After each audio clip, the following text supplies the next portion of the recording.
हरे कृष्णा, राधे राधे। कल वैशाख के दूसरे महात्म में, दूसरे अध्याय में हमने जाना कि क्या नियम और क्या दान पुण्य होते हैं। दान पुण्य बहुत होते हैं और कुछ पिछले अध्याय में बताए थे। आज हम आगे तीसरे अध्याय में सुनते हैं। तीसरा अध्याय।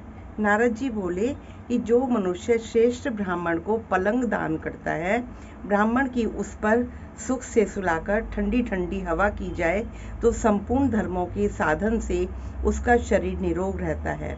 इस दान से भी ताप शांति दूर हो जाती है। वह मनुष्य योगियों से भी दुर्लभ पद पाता है। जो मनुष्य वैशाख में धूप से थके हुए ब्राह्मणों को सुंदर श्रमनाशक पलंग दान करता है, वह मनुष्य, हे राजन, संसार के जन्म मरण और वृद्धावस्था के कष्ट नहीं भोगता। उस पलंग पर ब्राह्मण के शयन करने से जीवन भर के जाने अनजाने के किए हुए सभी पाप नष्ट हो जाते हैं। हे राजन, जैसे अग्नि के स्पर्श से कपूर जल जाता है, वैसे ही पलंग देने वाला मनुष्य निश्चय ही ब्रह्मपद पाता है। जो मनुष्य वैशाख मास में शैया दान करता है, वो इसी जन्म में सभी सुखों को पा लेता है। उसके कुल की वृद्धि होती है, कोई भी रोग नहीं होता, उसे बड़ी आयु, निरोगता, यश और धैर्य मिलता है। उस धर्मात्मा के कुल में से 100 पीढ़ी तक कोई भी अधर्मी नहीं होता। इस मास में दान आदि करने से अपार फल मिलता है।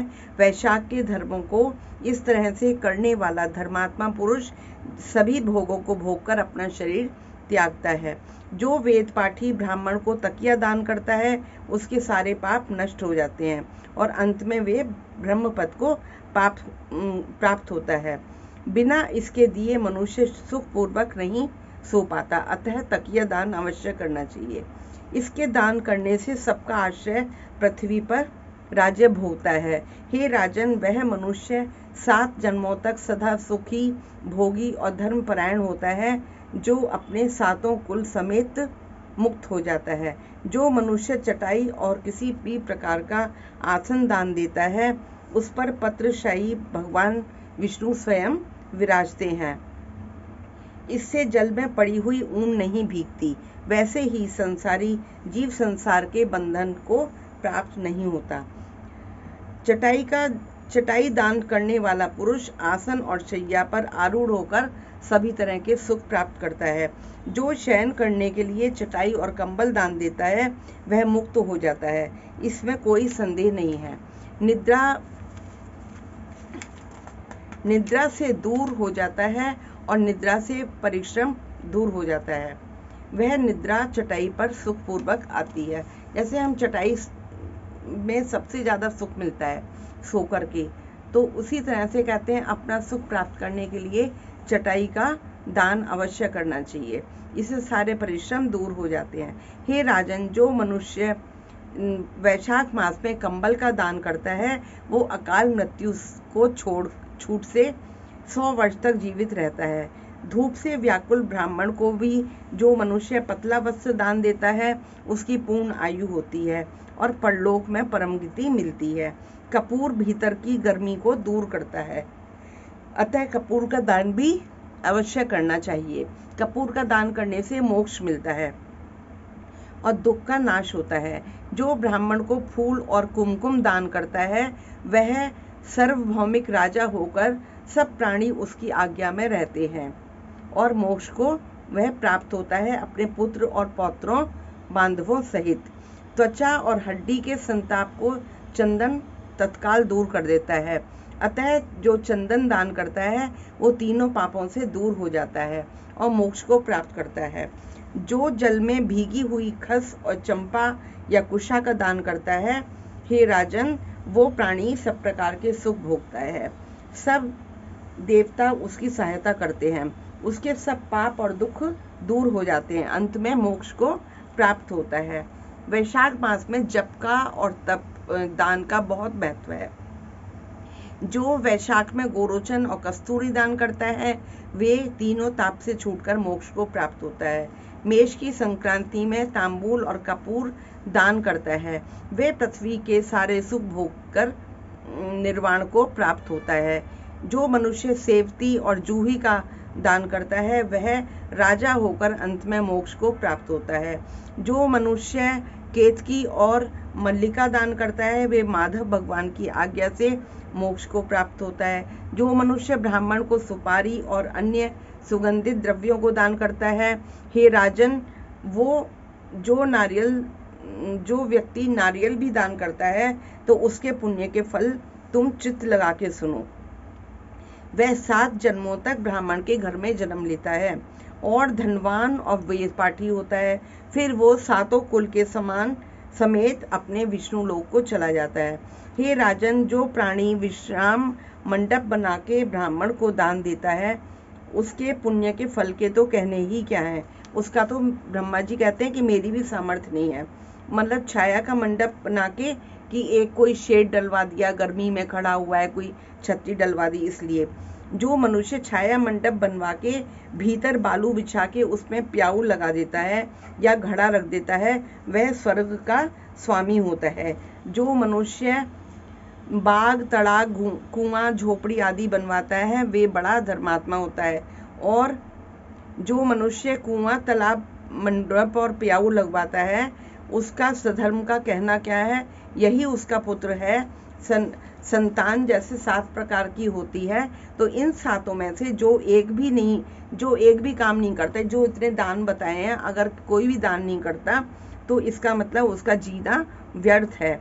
वह मनुष्य स्वर्ग को नहीं जाता। उत्तम शास्त्रों को सुनना, तीर्थ यात्रा, सत्संग, जलदान, अन्नदान, पीपल का पेड़ लगाना और पुत्र होना, ये 7 प्रकार की संतान कही गई हैं। अन्य सैकड़ों धर्म करने पर भी मनुष्य को संतान नहीं मिलती। इसलिए संतान की इच्छा करने वालों को इनमें से कोई भी एक कर्म अवश्य करना चाहिए। पशु, पक्षी, मृग और वृक्षों को भी स्वर्ग सुख नहीं मिलता, तो फिर मनुष्य को तो कहना ही क्या है। जो मनुष्य सुपारी, नागबल्ली, कपूर और अगर सहित पान दान करता है वह निश्चय ही शारीरिक पापों से मुक्त हो जाता है। मतलब इतने सारे दान बता रखे हैं, जरूरी नहीं है आप सभी करें, लेकिन फिर भी इसमें से जितना हो सकता है अवश्य करना चाहिए। तथा यश और लक्ष्मी को प्राप्त करता है। रोगी रोग से छूट जाता है, निरोगी मोक्ष को पाता है। जो वैशाख में ताप नाशक छाछ का दान करता है, अब देखिए दही जो है या छाछ जो है बहुत ठंडक देने वाली होती है। अगर आप किसी को छाछ दान करते हैं तो इसमें कोई संदेह नहीं, वह व्यक्ति विद्यावान और धनवान होता है। छाछ अवश्य करे, इससे बहुत ठंडक मिलती है, क्योंकि गर्मी की ऋतु में तक्र के समान कोई दान नहीं है। इसलिए मार्ग के कारण थके हुए ब्राह्मण को आप अगर छाछ का दान करते हैं तो वो आपको बहुत ही पुण्यकारी है, आपको बहुत उसके पुण्य मिलेगा। जो मनुष्य नींबू के रस और नमक डालकर अरुचि नाशक छाछ का दान करता है वो मोक्षप्रद को प्राप्त होता है। जो गर्मी से व्याकुल ब्राह्मण को दही की लस्सी पिलाता है, हे राजन, उसके पुण्य का फल का तो कहना ही क्या। ब्रह्मा जी कहते हैं इसकी मुझ में सामर्थ्य नहीं है। जो वैशाख महीने में अच्छे चावल दान करता है उसकी बड़ी आयु होती है और वह सब यज्ञों को से फल पाता है। जो तेज रूप गऊ का घी दान करता है वे अश्वमेघ यज्ञ का फल प्राप्त करके विष्णु भगवान के मंदिर में आनंद पाता है। जो मेष संक्रांति में ककड़ी और गुड़ का दान करता है वह सब पापों से छूट के श्वेत द्वीप को जाता है। जो मनुष्य दिन के ताप की शांति के लिए ईख दान करता है उसका अनंत पुण्य मिलता है। जो सायंकाल में श्रम की शांति के लिए पान का दान करता है वह सब पापों से छूटकर विष्णु की सायुज्यता पाता है। जो सायंकाल के समय ब्राह्मण को फल और पान का दान करता है उसके पितरों को निश्चय ही अमृत का पान मिलता है। जो वैशाख महीना में पके हुए आम के फल और पान का दान करता है उसके सब पाप निश्चय ही दूर हो जाते हैं। चैत्र महीने की अमावस्या को अगर पानी से भरे हुए घड़े का दान करें तो कहते हैं कि जितने आप गया के श्राद्ध करते हैं उसमें 100 गया के श्राद्ध हो जाते हैं, इसमें कोई संदेह नहीं है। चैत्र की अमावस्या को कस्तूरी, कपूर, मलिका, खस आदि वस्तुओं का युक्त जल कुंभ का दान अवश्य करना चाहिए, जो पितरों के लिए बहुत ही लाभकारी है। उसको 96 श्राद्ध करने का पुण्य निसंदेह मिलता है। इति तृतीय अध्याय संपूर्ण। बोल राधा कृष्ण भगवान की जय। जय जय श्री राधे। कलयुग कहते हैं, कलयुग केवल नाम आधारा, सिमर सिमर नर उतरहि पारा।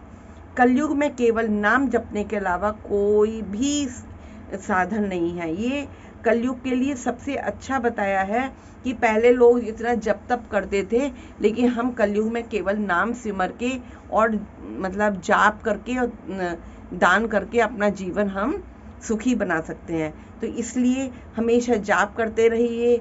एक बार फिर से जय जय श्री राधे, जय जय श्री राधे। श्याम।